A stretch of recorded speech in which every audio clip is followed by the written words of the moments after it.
Bonjour à tous et bon dimanche sur Génération Télévision. Nous sommes en pleine vacances de Pâques et voici l'essentiel de l'actualité télévisuelle des 168 dernières heures dans le TV 168. Au programme aujourd'hui, l'Eurovision, le Festival de Cannes ou encore du rugby. Générique.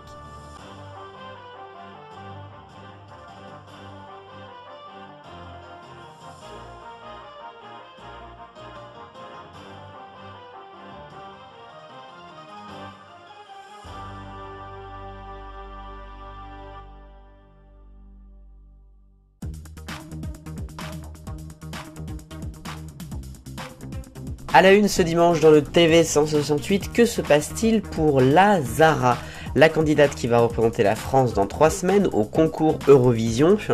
On a pas mal de critiques qui sont pour Lazara déjà depuis quelques mois et encore plus depuis une semaine, puisque la semaine dernière, elle a annulé au dernier moment son concert qui devait avoir lieu samedi dernier à Amsterdam et puis le lendemain aussi à Londres. Alors, elle était sur place, elle a même fait je crois les répétitions, mais au dernier moment, suite à un problème personnel, elle a dû tout annuler. Ça a été assez flou, il y a eu pas mal de rumeurs, ce qui a fait que pas mal de journalistes et même l'animateur du show aux Pays-Bas qui a critiqué Lazara ouvertement en disant que c'était vraiment un plantage.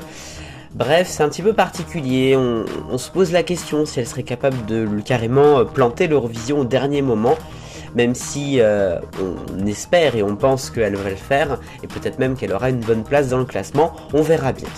En tout cas, l'Eurovision se rapproche à grands pas, on a eu donc le programme des demi-finales, qui auront lieu les mardis et les jeudis, et la nouveauté cette année, c'est que ça sera diffusé sur Culture Box avec un duo au commentaire un petit peu renouvelé. Il s'agira d'André Manoukian et de Angoune. Alors Angoune, elle est représentante de la France en 2012 pour l'Eurovision, et puis André Manoukian, on l'a déjà vu dans le sujet. Le samedi, ce sera toujours Stéphane Bern et Laurence Boccolini qui seront au programme de la grande finale sur France 2, évidemment.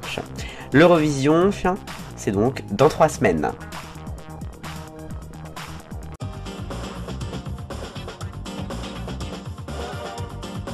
La décennie 2020, est-ce que c'était la décennie des revivals? La question 168 de la semaine dernière que je vous ai posée, vous avez été à 95% à répondre oui.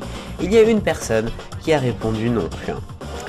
La question de la semaine, la presse est-elle trop méchante? Alors avec Lazara, on l'a vu cette semaine, ça a été assez virulent. À vous de me dire votre avis, le lien dans la description.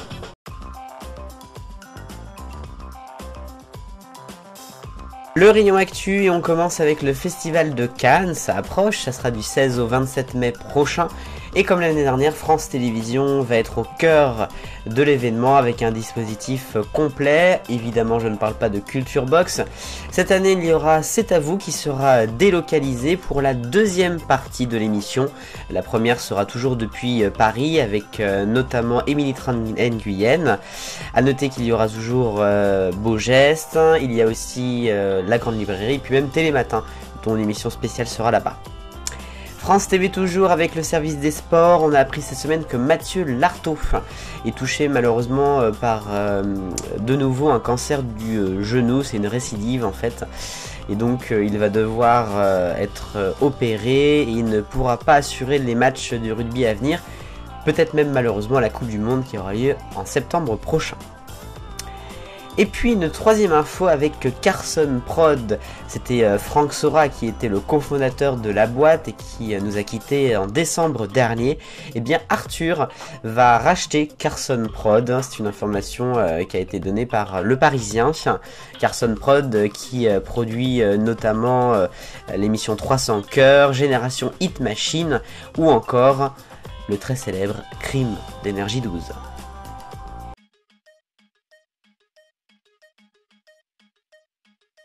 Focus TV Information, et on va s'intéresser à France Info. On l'a appris en fin de semaine, France Info qui va déménager pour quelques temps dans un plateau virtuel. Ça sera au mois de juin et peut-être même au mois de juillet. Le plateau virtuel ou le plateau E à France Télévisions, qu'on voit notamment pour le Téléthon, qu'on a vu aussi pour les Jeux Olympiques. le plateau qui sera très probablement comme celui-ci sur fond vert, un plateau qui sera donc à l'antenne pour permettre une mini, voire grande rénovation du studio de France Info où se trouve aussi la rédaction. Alors est-ce que c'est un renouvellement technique des équipements au bout de 7 ans, ou est-ce que c'est pour préparer un nouveau décor, voire peut-être pour préparer l'arrivée des journaux de France 2 sur le décor, puisqu'on aura un nouveau plateau pour les journaux à suivre.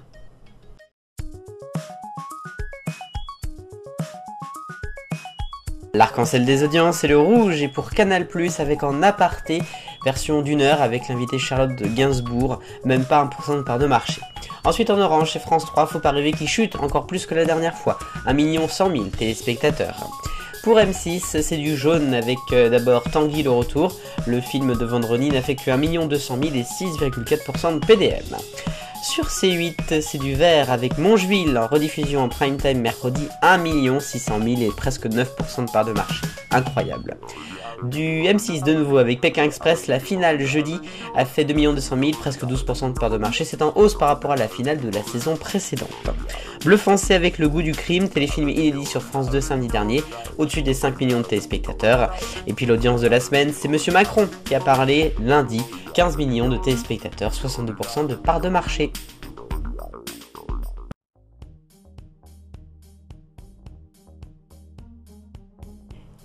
Et enfin, que s'est-il passé mardi soir en prime time sur Énergie 12 ?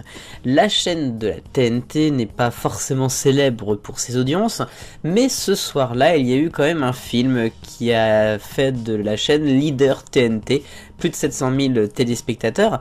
C'était un film qui s'appelle Real Steel, qui date d'il y a un peu plus de 10 ans. Bref, le sujet n'est pas là, le sujet est que ce film, qui a donc fait une bonne audience, et donc qui a été regardé par bon nombre, a été coupé avant la fin. Oui, c'est-à-dire qu'en pleine scène ou presque, il y a eu le générique de fin, version raccourcie, et après la pub, pendant assez longtemps.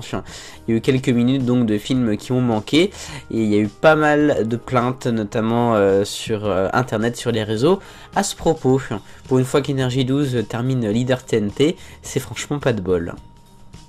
Et voilà pour le TV 168 aujourd'hui, j'espère qu'il vous a plu, désolé pour ma voix, mais voilà, ça n'a pas été facile cette semaine, je suis assez malade, mais j'ai essayé de vous proposer une émission quand même de qualité.